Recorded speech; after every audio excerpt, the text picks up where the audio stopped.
Programa Fora da Curva, jornalismo, crítica e diversidade.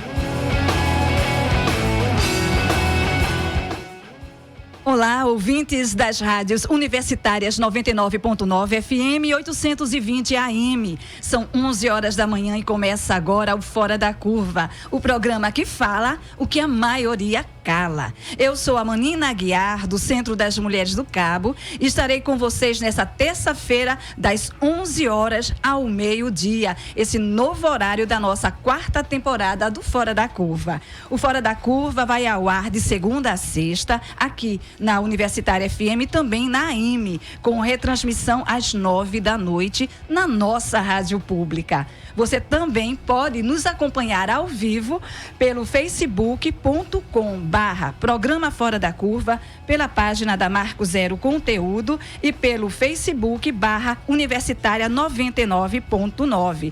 Como também pode acompanhar os principais destaques no Instagram, @Programa Fora da Curva.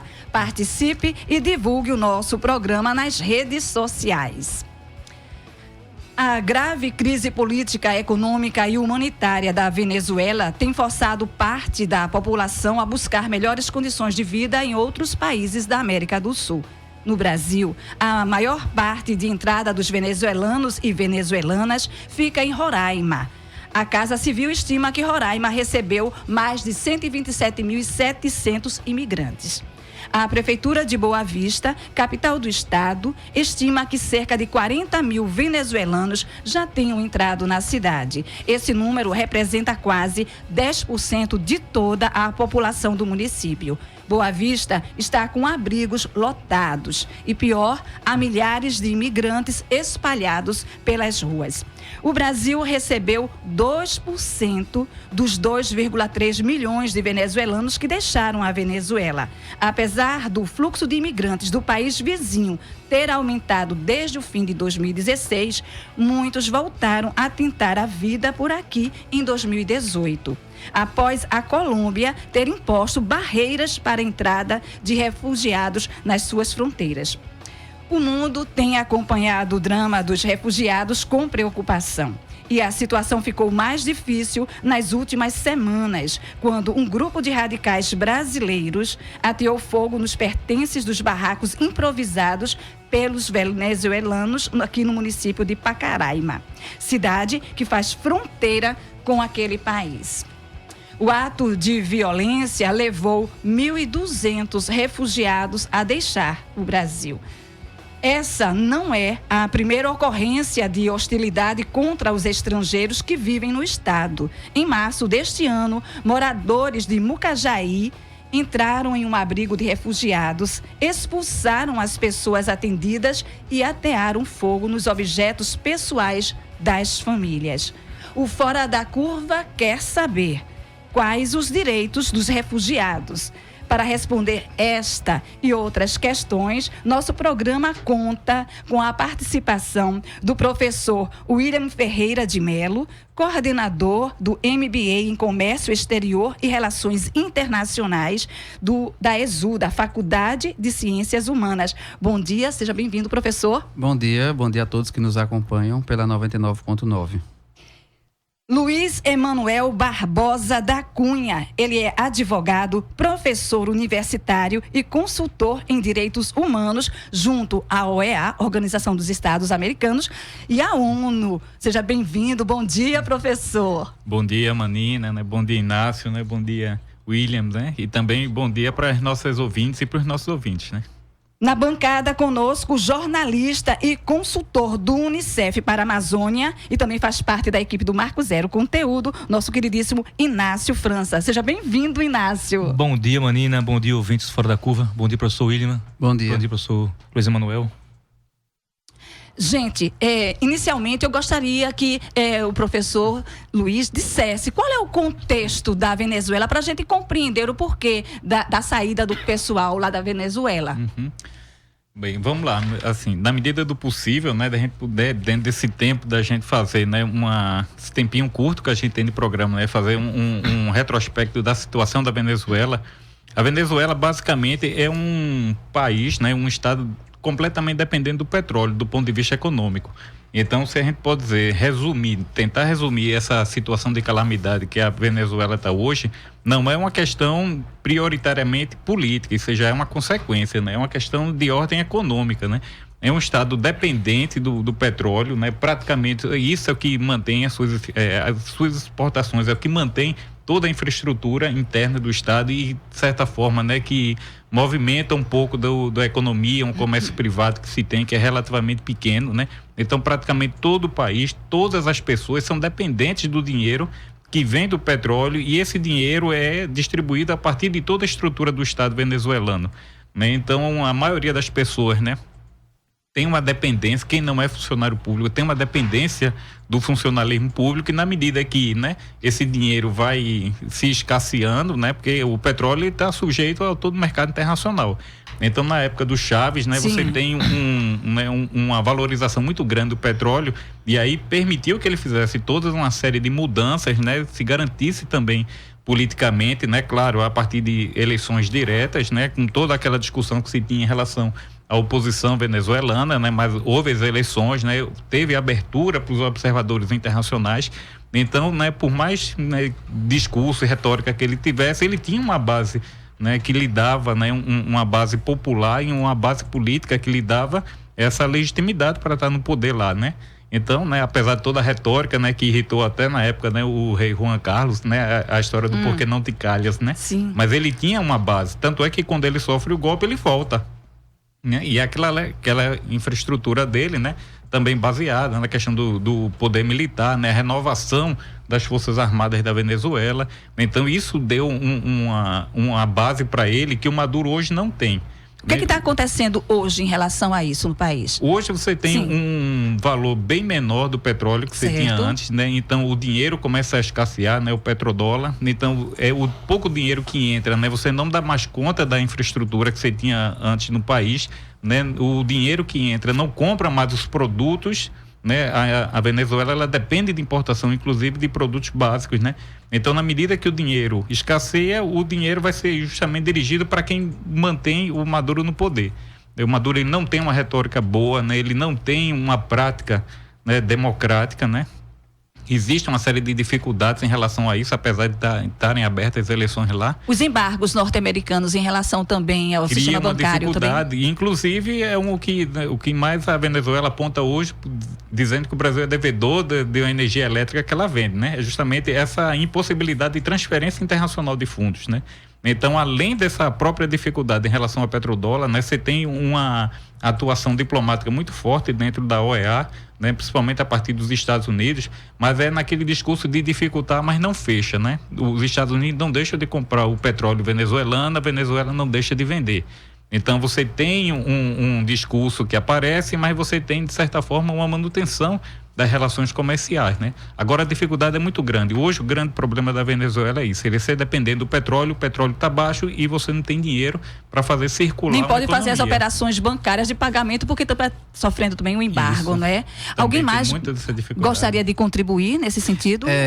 Eu acho que quando a gente observa no plano das relações internacionais, e obviamente o professor Emanuel já colocou isso de forma clara, no que diz respeito à própria situação econômica e, por que não, política e social interna da Venezuela, ela reverbera em vários elementos, porque a gente esquece também, não é um esquecimento negativo, que a Venezuela também rompeu a sua prática democrática, e isso também veio a fazer com que ela fosse suspensa do próprio Mercosul. Ou seja, existe uma batalha muito grande entre as nações. A gente que milita nessa parte de relações internacionais sabe que existe um conceito muito claro, que é da realpolitik, ou seja, da política real. Você não tem como se impor contra. A época eu lembro que o Hugo Chávez, ele recebia o Ahmadinejad, perdão, desculpa a pronúncia, que era o cara que mandava no Irã. Ou seja, você tinha Venezuela e Irã, que eram pessoas que estavam conversando. Hoje já não tem mais essa conversa. A Venezuela, ela perdeu fôlego, principalmente na perspectiva internacional. A Colômbia, de uma forma ou de outra, mesmo recebendo os refugiados, ela também se contrapõe. O governo brasileiro, o que até então dava alguma sustentação política também, ele, de uma forma ou de outra, tinha essa possibilidade de dar um gás. Por exemplo, a governadora Sueli Campos, isso é notícia, tá nas redes. Ontem ela fez com que o responsável da Casa Civil dela fizesse contatos com a própria Casa Civil da Presidência da República, com o Banco Central, porque é isso que o professor Emanuel colocou no que diz respeito ao não pagamento da energia elétrica que é fornecida para o estado de Roraima. E tem um elemento lá que estão querendo colocar, que no que diz respeito a Tucuruvi, que não chegou ainda, ou seja, nós temos um estado na Federação Brasileira que ele depende da energia elétrica de um país estrangeiro. Vejam, assim, a falta de autonomia administrativa. Energia e petróleo também. Mas mais energia. Porque, assim, até o próprio mote do próprio encontro da gente, que é o seguinte: existe a necessidade de prestação de serviços públicos, principalmente na área de saúde e segurança. O estado de Roraima, enquanto unidade da federação, a gente observa os dados, o próprio IBGE traz para a gente de 2010, é uma população estimada de pouco mais de 450 mil pessoas, ou 520 mil, enfim, os dados eles começam a se contrapor. E assim, a gente tem uma confusão interna na Venezuela que de uma forma ou de outra, política, obviamente não pode se deixar de colocar, mas principalmente na perspectiva econômica, ela reverbera dentro do próprio estado de Roraima. E isso está fazendo com que a pauta nacional de imigração e imigração ela também possa ser revista. Para o cenário internacional, isso traz uma grave, é o que a gente chamaria aqui, Niklas Luhmann chama de irritabilidade, né? Você tem um atrito muito forte. Isso reverbera de forma negativa para a gente também. Olha, a gente vai ter também na nossa programação a participação por áudio do professor João Carlos Jaronski. Ele é coordenador do curso de Relações Internacionais da Universidade Federal de Roraima e a gente vai tentar também por telefone o depoimento de padre Jesus Lopes de Bobadilha, muito bem. Espanhol. Que acolheu um grupo de venezuelanos lá em Pacaraima. A gente está nessa vibe, digamos assim, para conseguir. Bom, gente, a gente vai iniciar com uma pergunta que a gente direciona para os três. Quais são os direitos dos refugiados dentro das nossas fronteiras? Se a gente pega a legislação vigente, William, e a gente tem a Lei 13.445, o próprio Manuel sabe dessa lei, né? Enfim, é uma legislação e ela é bem diferente do Estatuto do Estrangeiro, que a gente tinha o Estatuto do Estrangeiro, que era a Lei Federal 6.000 e tanto, lá da década de 80, que ela era muito mais procedimental. É porque hoje a gente observa o seguinte: a pauta do refugiado, ela não é só uma pauta, ela virou uma pauta, obviamente, internacional, ela é uma pauta brasileira, mas ela agora é realmente uma pauta global. Hoje de manhã a gente observou que Iêmen, Arábia Saudita também tem a questão do refugiado, tem Síria. Quando você observa, os refugiados, eles de uma forma ou de outra, eles entraram na pauta, vamos dizer, política e até institucional. Essa lei é importante porque ela começa a trazer alguns conceitos de imigrante, emigrante, o pessoal que tem o laissez-faire, ou seja, que pode passar. Mas assim, tem algo que, e aí tem que se colocar realmente, o próprio Michel Temer, ele está trabalhando respeitando os princípios que a gente observa lá no artigo 3º da lei, que é sobre universalidade, indivisibilidade e interdependência dos direitos humanos. E isso está causando uma confusão muito grande. Muito grande.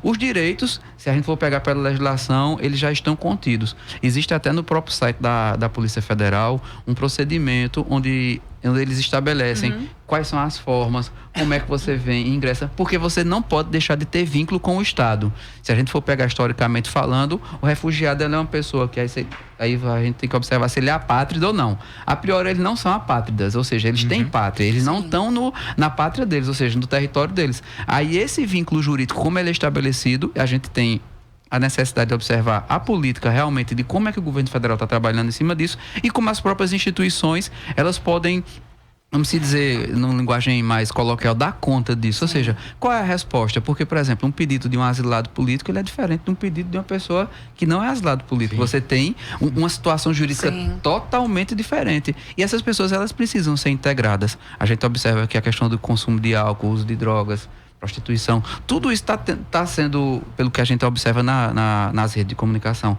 está num volume tão grande que o próprio Estado, no caso o Estado de Roraima, ele não tem estrutura para aguentar isso aí. E a legislação federal, ela é boa. Agora sim, ela é boa se ela tiver realmente o aparato estatal podendo... dando suporte de condições de sobrevivência. Isso é a questão de serviço social, né? Você não pode receber milhares e milhares de pessoas e não ter um hospital para receber o pessoal. O pessoal se acidenta. Isso independente de ser brasileiro ou não. Enfim. Inácio? Para além da questão, eu confesso a vocês que eu não tenho a menor condição de dizer do ponto de vista legal ou jurídico qual é o direito do refugiado. Essa não é a minha intenção aqui. Eu acho que o professor Luiz Emanuel e o William têm muito mais condições de responder a isso. Mas eu gostaria de colocar algo que vai para além dessa questão, a questão humanitária. Há uma crise humanitária. As pessoas estão ultrapassando a fronteira pedindo ajuda, assim, em situação de miséria, de falta de comida e de trabalho, e é necessário o Estado brasileiro e a sociedade brasileira atender essa demanda por uma questão humanitária, quer queira, quer não, na América Latina, na América Latina como todo, o Brasil é o Estado, é o país com maior estrutura, com maior infraestrutura e uma economia mais densa, né, para poder acolher essas pessoas. Então é natural que as pessoas procurem o Brasil, ora procure o México, ora procure a Argentina, tal, que são países com economia mais estruturada. E existe essa necessidade. Ontem, quando ficou definido que eu viria aqui para o programa, Manina, ontem e hoje de manhã eu conversei com o Antônio Carlos Cabral, que é oficial de desenvolvimento infantil do UNICEF, e está lá.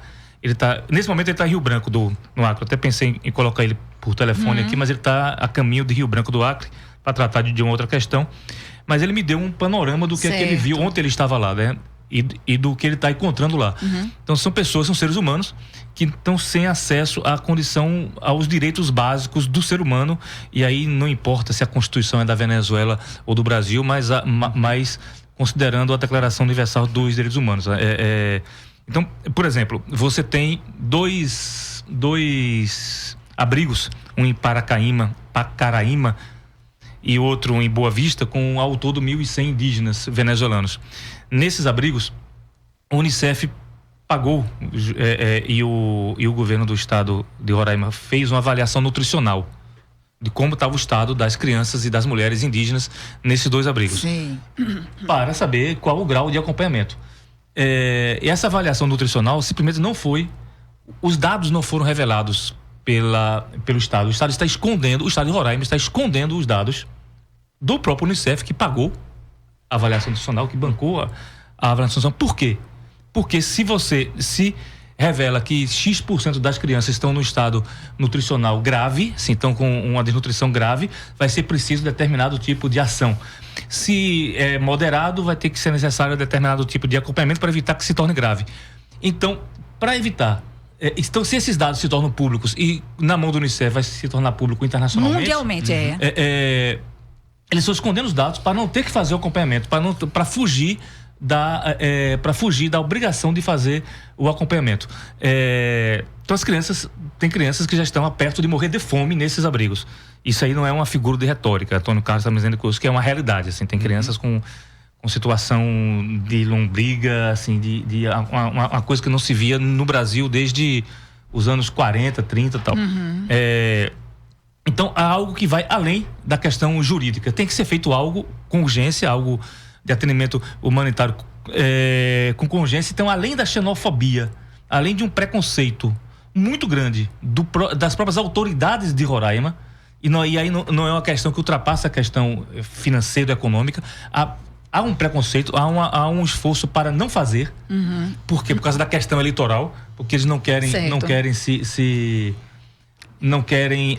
junto ao seu eleitorado dizer que estão apoiando as pessoas tem determinadas causas que é bom que eles se omitam para poder ganhar votos. Para ganhar votos. E veja bem, e esse estado de Roraima, essas pessoas que compõem o primeiro e o segundo escalão de Roraima e o eleitorado de Roraima, e aí há uma crueldade muito grande. É uma população de imigrantes.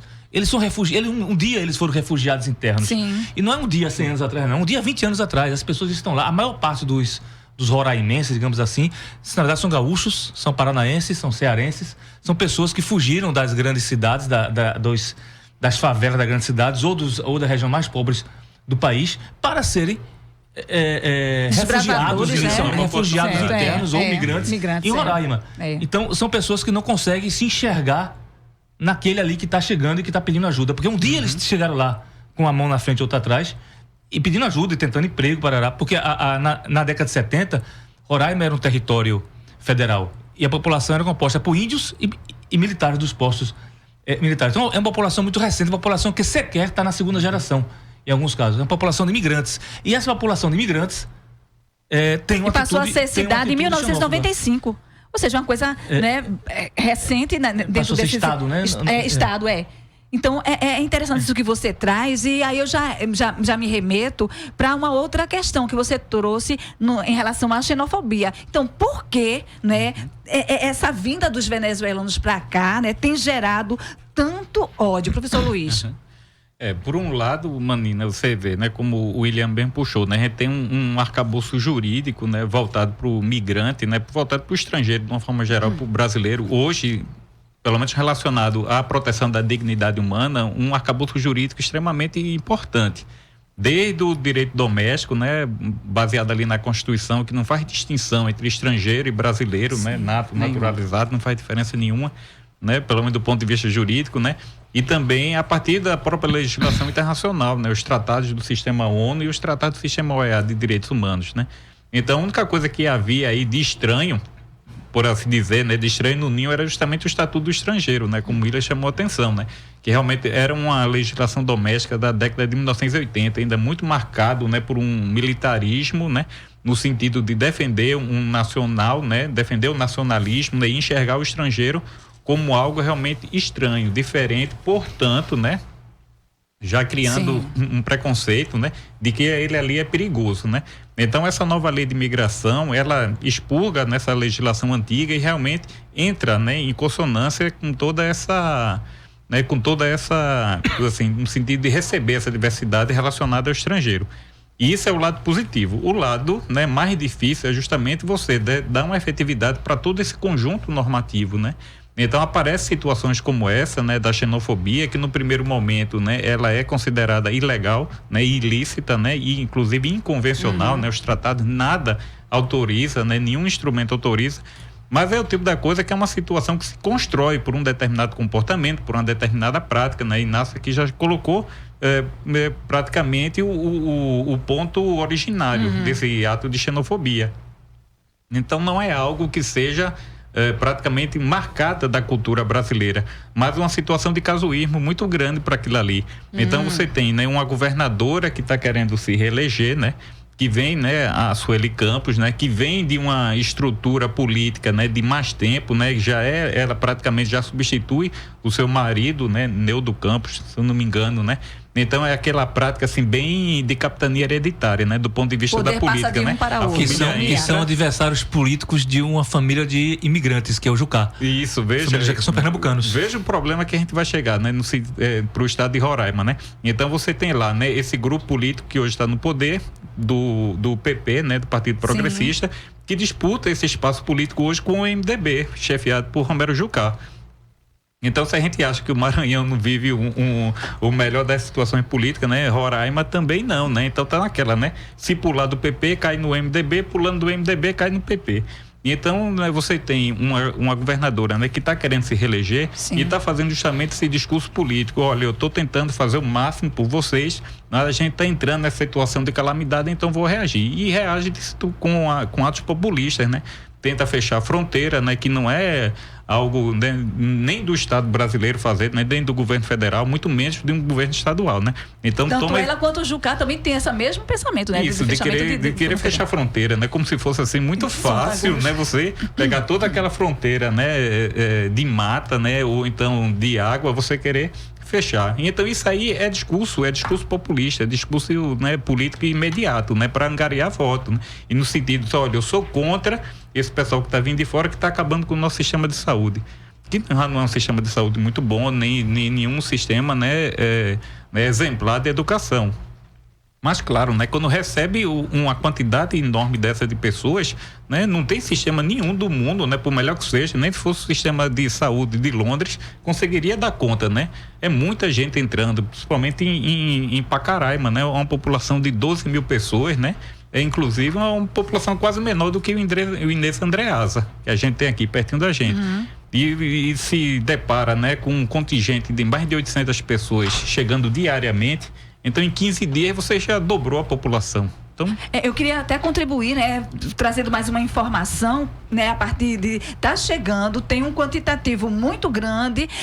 Isso também não denota que o Estado brasileiro está remediando demais as providências, as atitudes para transformar isso numa situação de fluxo, de trazer esse pessoal que tá lá e também tá dentro politicamente, tá. Como é que vocês veem isso? O Brasil, né? O Estado brasileiro tá tomando medidas para remediar esse problema ou tá? Na política internacional, a gente tem algo que é muito, muito característico, que é a seguinte: é necessário que você observe que não é como uma política local, por exemplo, que é o lado A e o lado B. Não, a gente tem uma pleiade de elementos que vem a mostrar uma complexidade muito profunda. Por exemplo, o sistema público de saúde, ele já não dá conta para a população que existe lá. Sim. E aí você vem e recebe, pelos dados que o Manuel traz aqui, 800 pessoas por dia. Não são 800 pessoas num mês, são 800 pessoas por dia. E se você começa a quantificar isso, obviamente, a densidade demográfica, e o pessoal da demografia tem mais possibilidade de falar nisso. Esse é o primeiro elemento. Segundo elemento, as lideranças políticas locais, elas estão, obviamente, no período eleitoral, mas a priori, pela informação que você traz, esconder a informação, primeiro que não tem nada a ver com a accountability, né? Você não está mostrando nada do que está acontecendo. E você está manipulando esses dados. Isso, de uma forma ou de outra, isso não permite que você tenha uma efetivação na política pública. Porque a questão agora todinha é a seguinte: o que é que, a partir da fala de Inácio, a gente tem que pensar? O Brasil é signatário de vários tratados internacionais, principalmente na perspectiva de direitos humanos. Sim. Juridicamente falando, prefeito, governador, presidente da república, se eles, eu estou falando dos chefes executivos, ok? Se eles não cumprirem esses tratados, eles podem até responder por crime de responsabilidade. Existe crime contra... Aí quando você começa a puxar a legislação, se você não faz alguma coisa, você também... A omissão, ela também gera um efeito jurídico. E por que eu estou colocando isso? Você pode até não querer fazer, mas você tem que fazer. Sim. A governadora Sueli Campos, ela está, pelo que eu estou observando, ela está mostrando que ela não está tendo aptidão política e administrativa para gerenciar isso. Porque, de uma forma ou de outra, ela precisa gerenciar. Essa falta de diálogo é uma questão... É por isso que eu estou colocando muito essa parte jurídica administrativa. Obviamente, os dois aqui, principalmente o próprio... Um trabalha na ONU, outro na OEA, na Unicef, outro na OEA. A gente não tem condições de... Mas, assim, no sentido político-administrativo, realmente... Quem está à frente tem que dar conta do serviço, não pode não dar conta. Você não pode, assim, a informação que Inácio trouxe aqui, e veja, as pessoas estão morrendo de fome. No Brasil morre muita gente de fome, morre. Então tem que cuidar de todo mundo? Tem. Mas é que ele é um problema emergencial, é uma crise humanitária. Isso transcende a nossa própria política interna. Aí vão dizer, não... Então quer dizer que o pessoal que vem de fora é mais importante do que vem daqui? Não existe isso. Existe a necessidade de adaptação das políticas públicas. E aí eu vou colocar o seguinte: mesmo o Michel Temer mandando 36 médicos para passarem 15 dias, ele tem que ter uma medida efetiva. É porque a questão todinha é a seguinte: existe uma desculpa formal, que é a própria lei de responsabilidade fiscal, que não tem dotação orçamentária para fazer o custeio daquela despesa extraordinária. Aí começa o papo formal para demonstrar que você não tem grana, mas assim... É a justificativa para prevaricar, né? Pronto, aí a justificativa para prevaricar, porque de uma forma ou de outra você tem uma política que precisa ser efetivada e naquele momento ali, as autoridades públicas, no caso a governadora e até o próprio Jucá, né? Isso é notícia. Jucá não é mais líder do governo, né?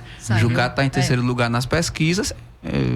Enfim, aí ele tem que voltar pro território, né? Tem que estar lá, tem que estar no terreiro, tem que estar conversando com o pessoal, porque só tem 2 vagas. E se ele está em terceiro, ele não fica na segunda, né? Isso é uma questão... beneficiando até da situação em que o Estado, né? Aí esse levantamento ele tem que ser mais local, ser feito de forma mais focada, porque assim, é como discutir a política de assistência do governo de Roraima. De verdade tem que estar lá. Tem que estar sabendo com quem está lá. Porque a gente só está trabalhando com os dados que nos chegam, né? E os atores políticos também estão se movimentando nisso muito. É uma crise profunda, a gente precisa ter um olhar muito aguçado. E o que Inácio trouxe, eu estou estarrecido aqui, porque esses dados eu não tinha informação disso, que as pessoas... Obviamente, a gente sabe que o pessoal não está bem, mas assim, mostrar que existem pessoas que estão já num nível já de subnutrição, que já beira a morte, e não é, como você disse, não é uma figura de retórica, é um fato isso, né? É pesado. A gente, na história universal, a gente tem um compromisso muito grande enquanto Brasil. Sim. Essas discussões você acompanha na Universitária, a nossa rádio pública.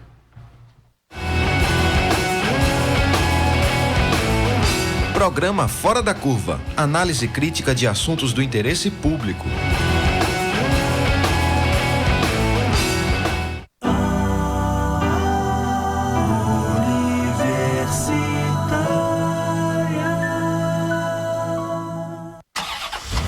Vamos começar. A 500 metros, vire à direita. À direita não, vire à esquerda. Nem à direita, nem à esquerda. Siga pelo centro. Direita. Esquerda. Centro. A vida é feita de caminhos e escolhas. E as eleições também. Eleitores que se informam sobre os seus candidatos sabem onde querem chegar. Faça do seu voto consciente o caminho para um Brasil melhor. Eleições 2018. Vem pra urna. Justiça Eleitoral. A justiça da democracia. Este som lhe incomoda? O alarme quebrado do seu carro também pode incomodar muita gente. Conheça seus direitos e deveres com o som que você produz. Acesse somsimbarulhonão.com.br, leia a cartilha e colabore para diminuir a poluição sonora. Uma campanha educativa do Ministério Público de Pernambuco. Apoio Universitária FM. Curta a página da Universitária no Facebook e acompanhe todas as novidades da nossa programação. Participe das transmissões ao vivo, direto dos nossos estúdios. Curta, comente, compartilhe o conteúdo multimídia da nossa rádio pública. facebook.com/99 Universitária. Coquetel Molotov, seu programa de lançamentos, entrevistas e novidades da cena independente. De segunda a quinta, das 3 às 4 da tarde, e aos sábados, nossos melhores momentos da semana, no mesmo horário, das 2 horas às 4 horas. Aqui mesmo, na Rádio Universitária FM 99,9. Universitária FM 99,9.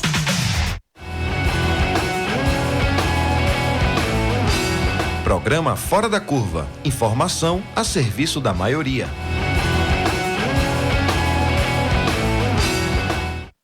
E nós estamos de volta e agora a gente vai ouvir, o truco, que é uma checagem das falas dos candidatos a governador aqui no estado de Pernambuco. Vamos ouvir a de hoje.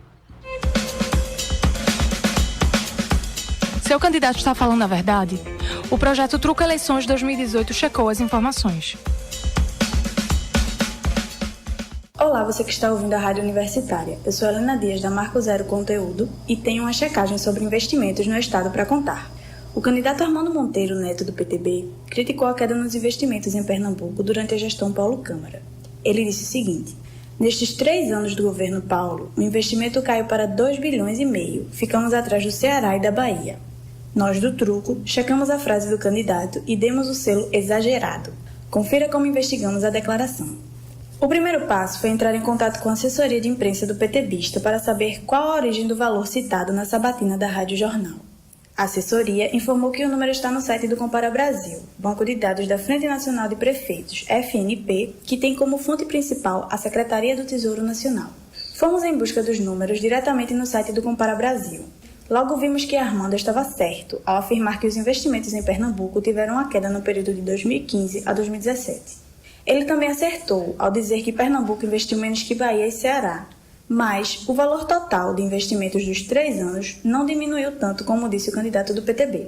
Segundo os dados da Secretaria do Tesouro Nacional, foram investidos 3 bilhões em Pernambuco e não 2,5 bilhões, como declarou Armando. A frase do candidato expressa uma queda maior do que a real nos investimentos estaduais e, por isso, o selo que demos é exagerado. Para saber mais, acesse marcozero.org/truco 2018. Lá você confere todas as checagens feitas em Pernambuco até agora. Truco Eleições 2018. Projeto de checagem da Agência Pública e da Marco Zero Conteúdo em parceria com o programa Fora da Curva. Nós estamos de volta e nós conseguimos contato com o Padre Jesus. Ele está lá em Roraima. Foi a sua ação. Caiu a ligação. A gente vai tentar novamente. A gente está tentando. Ele que foi uma pessoa, né, que acolheu os refugiados nesse momento tão cruel que foi vivenciado lá em Paracaíma, certo. Até a pronúncia, a gente fica pensando às vezes, a gente mora no Brasil e tem lugares que a gente é tão distante que parece que é um outro universo e um outro mundo tão próximo da gente, né? Mas aí a gente estava conversando sobre esses dados que foram trazidos e eu queria que você fizesse um comentário também. Eu queria pegar uma palavra que o professor William falou, certo. Gerenciar. O Estado teria que gerenciar. E aí, mais uma vez, eu digo que a minha fonte de informação, eu não estava lá e nem estou lá, quem estava lá é o Antônio Carlos Cabral, que por sinal é pernambucano, é oficial de desenvolvimento infantil do Unicef, mas é pernambucano, está lá já na Amazônia já faz alguns anos, há uns 10 anos. A gente faz muito trabalho junto e ele estava me dizendo hoje de manhã o seguinte, que o grande problema, professor William, professor Luiz Emanuel e ouvintes, é que o Estado está se recusando a gerenciar, porque nesse momento lá tem muita gente lá, por exemplo, muitas entidades estão presentes, por exemplo, Cruz Vermelha Internacional, Médicos Sem Fronteira, algumas ONGs lá da região foram para lá, gente que tem essa especialidade de atender essa situação emergencial e tal, eles estão lá. Mas o Estado teria que dar a coordenação. Então, o que acontece? Vou dar um exemplo prático, assim. O Unicef treinou a equipe de saúde dos médicos, a equipe de saúde do Exército, há coisa de 2 meses atrás. O problema é que depois que houve o treinamento, ficou claro que o Exército troca as equipes a cada 40 dias, 45 dias. Então, o pessoal que foi treinado para atender um atendimento em primeira infância, o pessoal já viajou e já foi embora, já chegou o pessoal novo. Aí vai chegar os 36 médicos enviados pelo governo federal e vão chegar sem treinamento e vão chegar meio que caindo de paraquedas e sem ter sequer um prontuário ou um protocolo de atendimento. O prontuário que é o primeiro passo para se ter um protocolo de atendimento, um protocolo de família, para se atender uma família. Nem isso tem. Isso seria o Estado que teria que gerenciar, teria que fornecer, teria que dizer, não, você vai tratar disso, você vai acompanhar isso, e não todo mundo fazendo tudo ao mesmo tempo. Então se perde, se há uma sobreposição de esforço, então tem gente que recebe muitos cuidados, outras pessoas, como os indígenas, no caso os indígenas que ultrapassaram a fronteira, eles estão numa situação mais vulnerável ainda. Então há uma falta de coordenação, porque o Estado está se recusando a coordenar. E aí, para fazer a coordenação, convenhamos, não é necessário fortuna, é necessário vontade, é necessário destacar gente. E organização, né? E organização, para fazer essa atuação. Então, é muito raro o Brasil se ver em situações humanitárias. Assim, eu não lembro de nenhuma outra crise de fronteira como humanitária. Assim, acho que a do Haiti, que foi recentemente, mas que foi algo mais disperso.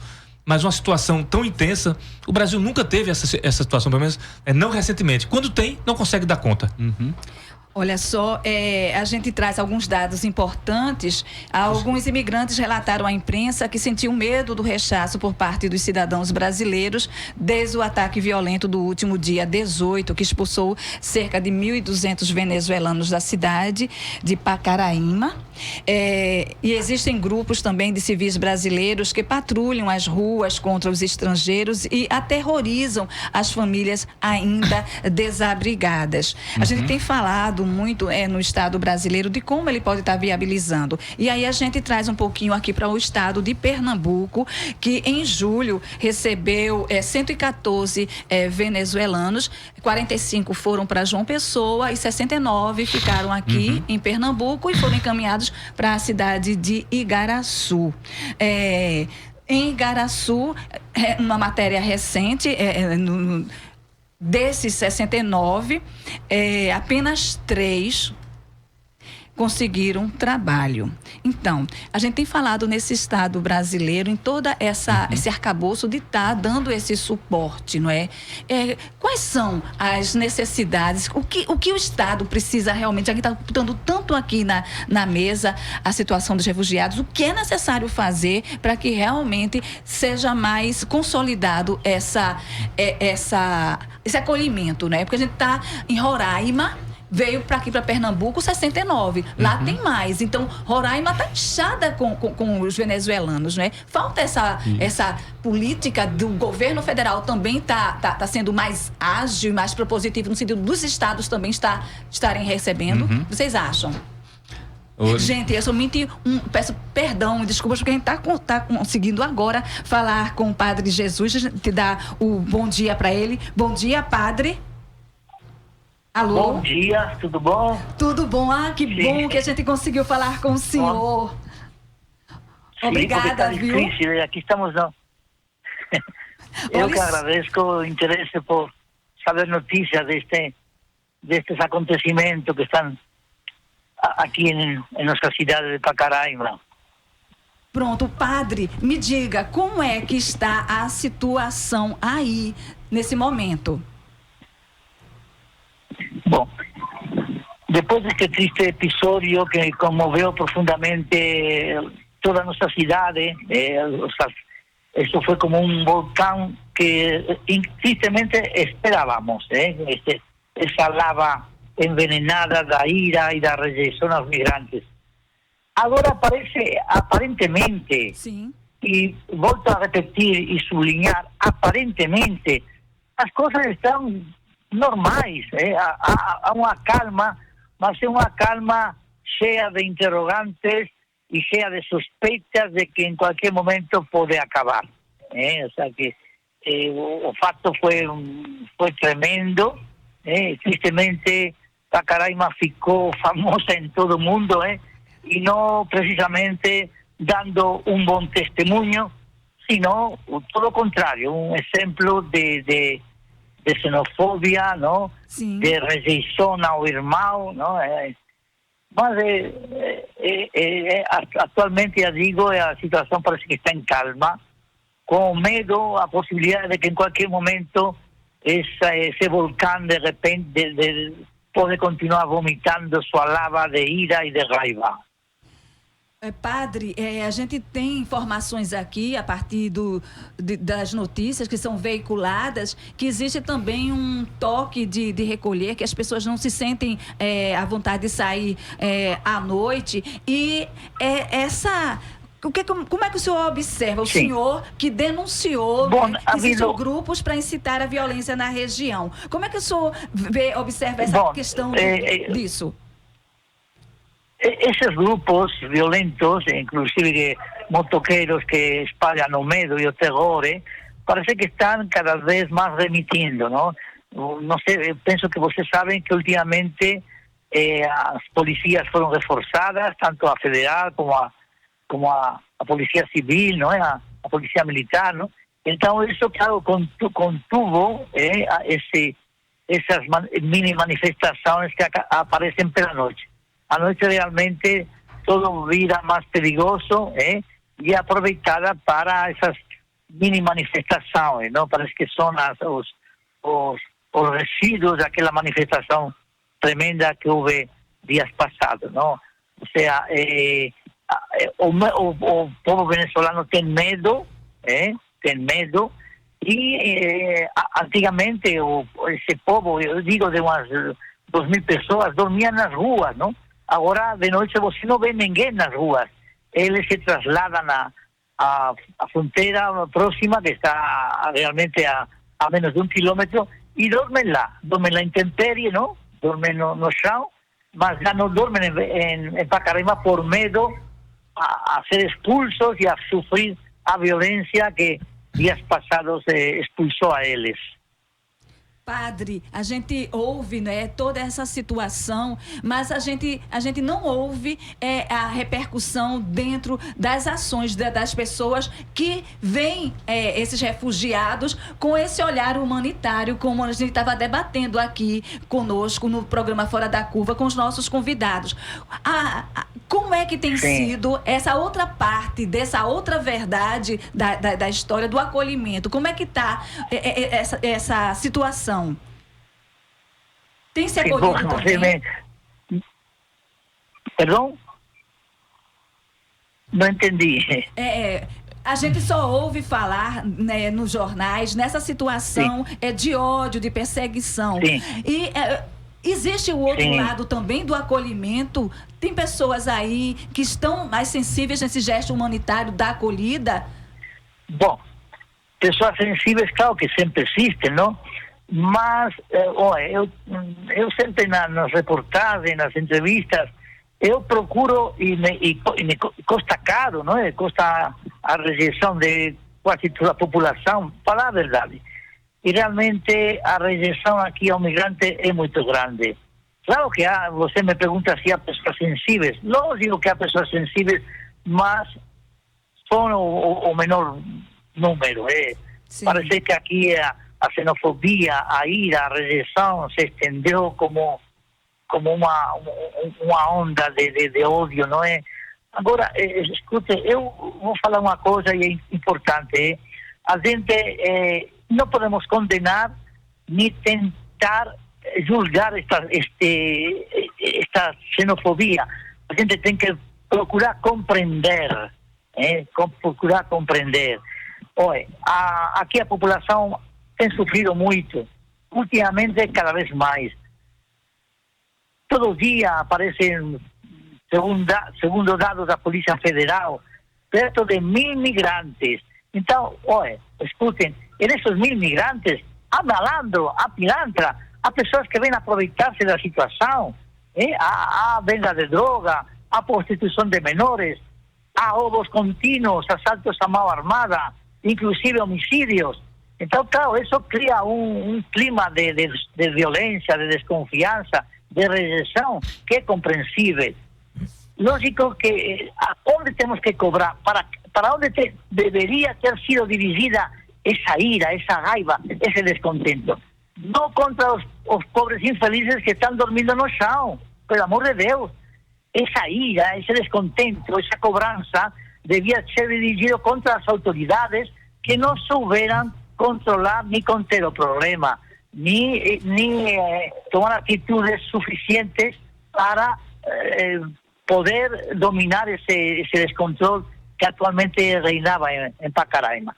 Foi mal dirigida a sua raiva e seu descontento. Essa manifestação devia ser dirigida contra o mal fazer, não? O fazer bem devagar das autoridades que nunca souberam controlar a situação. Eu pergunto, onde está o refúgio, o abrigo para os crioulos? Dormindo no chão, ocupando todas as ruas da cidade, porque as autoridades não encontraram um lugar para eles, para afastar-se da população, para que a violência cessara. Essa é a verdade, não é? Não foi bem dirigida essa raiva, não. Padre... E também sempre, olha, porque este problema não é de agora. Esta situação começou em abril do ano passado. Ou seja, será que não houve tempo, Infelizmente, a situação... infelizmente, estava falando, a situação política, econômica e social do Brasil não é das melhores, E atualmente, inclusive, de sobremesa, temos essas eleições que estão aí chamando na porta, E também eu digo, infelizmente, o voto fica potencializado com a xenofobia, Os políticos, ultimamente, su discurso ha sido xenofóbico e isso ha influído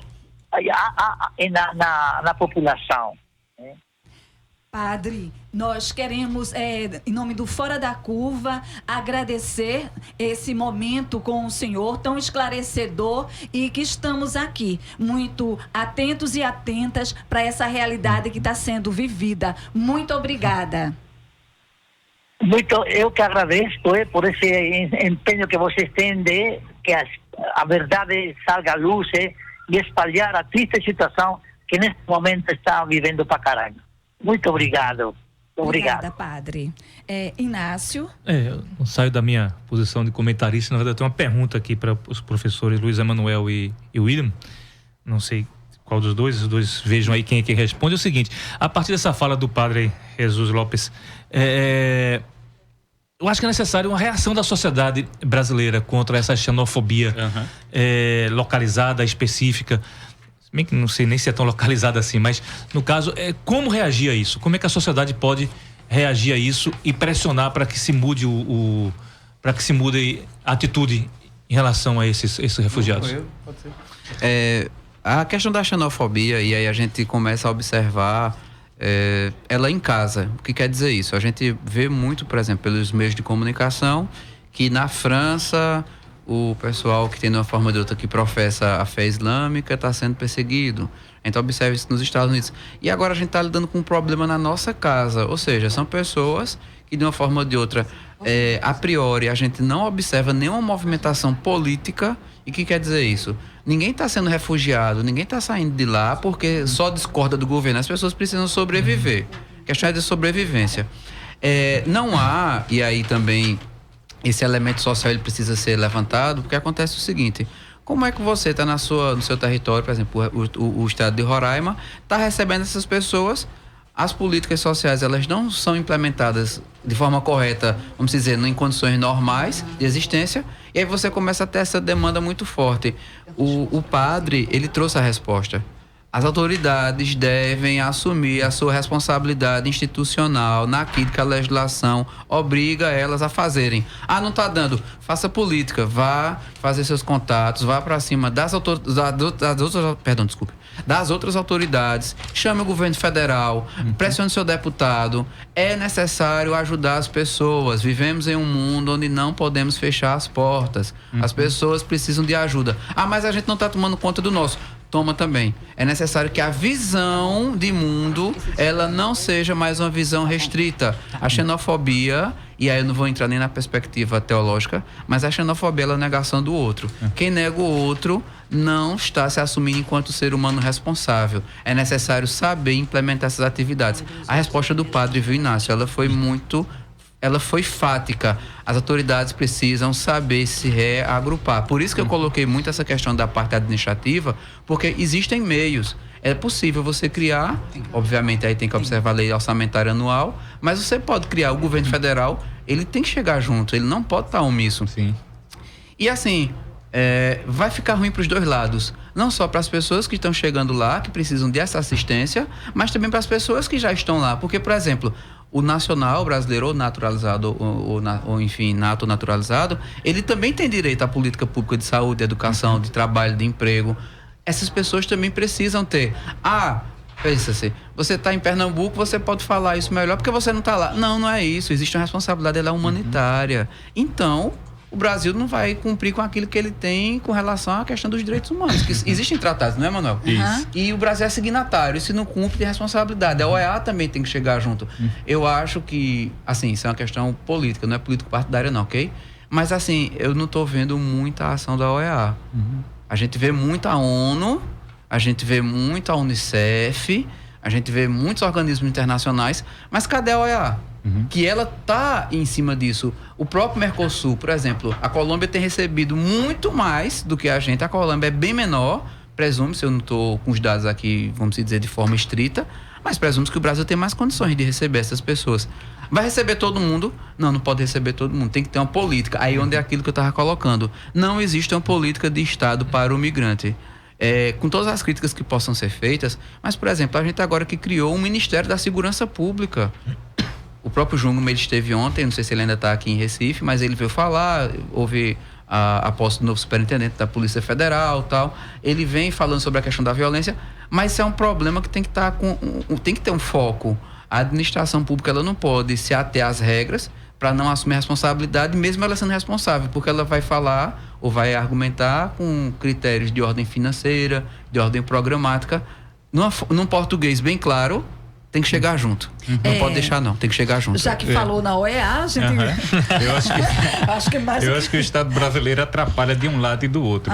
Atrapalha por um lado na medida que, né, dentro do foro internacional, né, no caso da OEA, né, que foi puxada a bola dela, ela entra numa política bem hoje casada com Colômbia e Estados Unidos, no sentido de abafar ao máximo e isolar o governo Maduro. Então, na medida que tenta isolar o governo Maduro, termina causando ajudando a causar, né, ajudando a inflamar todo esse problema interno que gera essa crise humanitária, que, por outro lado, ela também recebe esse impacto, né? Na medida que você tem essas cidades fronteiriças, né? As cidades fronteiriças do Brasil, elas são mais estrangeiras do que brasileiras, né? Então elas convivem muito mais com estrangeiro do que a gente, né? Então isso é um fluxo natural, né? E na medida que não tem, né, todo esse processo de organização, né, de gerir essa crise que ela ajuda, que o Estado brasileiro ajuda a inflamar, você cria essa outra situação, né?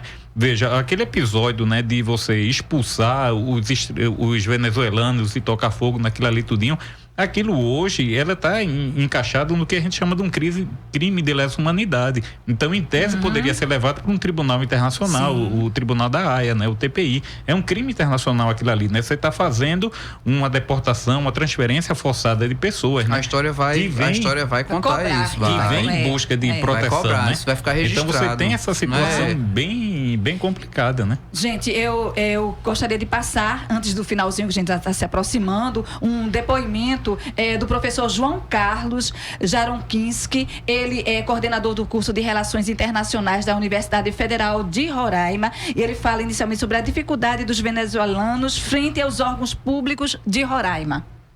O que nós temos percebido aqui é que o governo do estado tem de diversas formas buscado estabelecer mecanismos de controle, né, em relação ao acesso a serviços, uma imposição de algumas dificuldades para os atendimentos que ocorrem aqui no nível de saúde, obtenção de documentos, questão de regularização dentro do ambiente escolar, que foram consagrados num decreto específico para essa temática, decreto esse que foi invalidado pela Justiça, né? Mas que, de certa forma, ainda possuem alguns efeitos, né? Você tem recebido algumas denúncias no sentido de que os venezuelanos têm encontrado algumas dificuldades para obter formas de atendimento em relação a alguns órgãos estatais.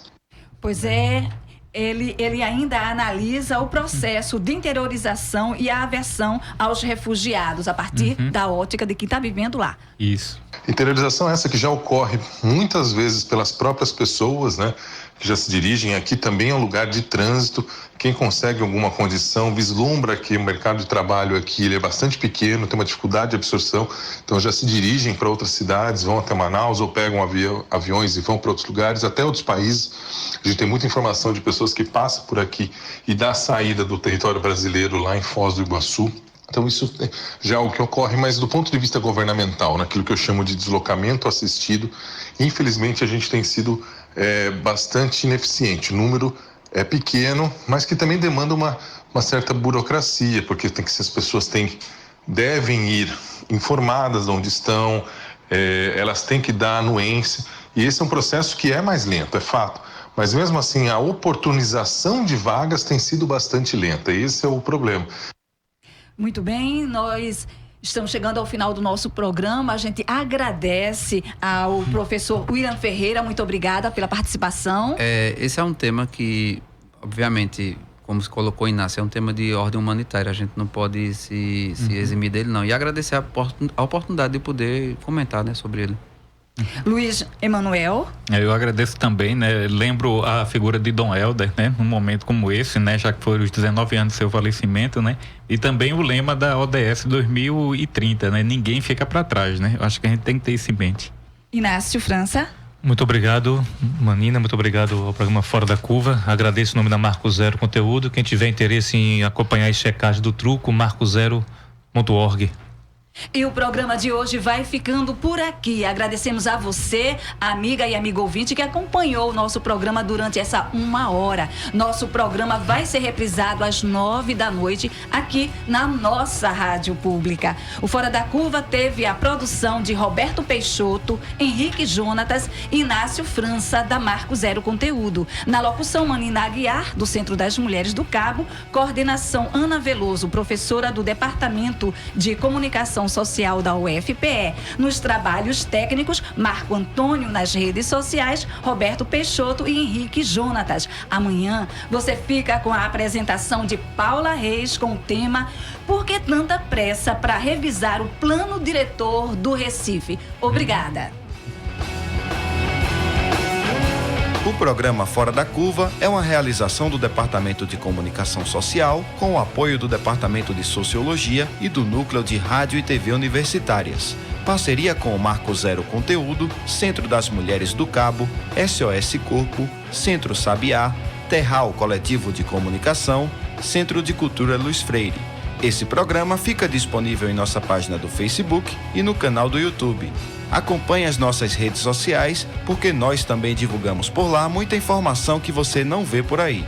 A música tema deste programa foi composta pela banda Diablo Motor. Programa Fora da Curva. A gente fala o que a maioria cala.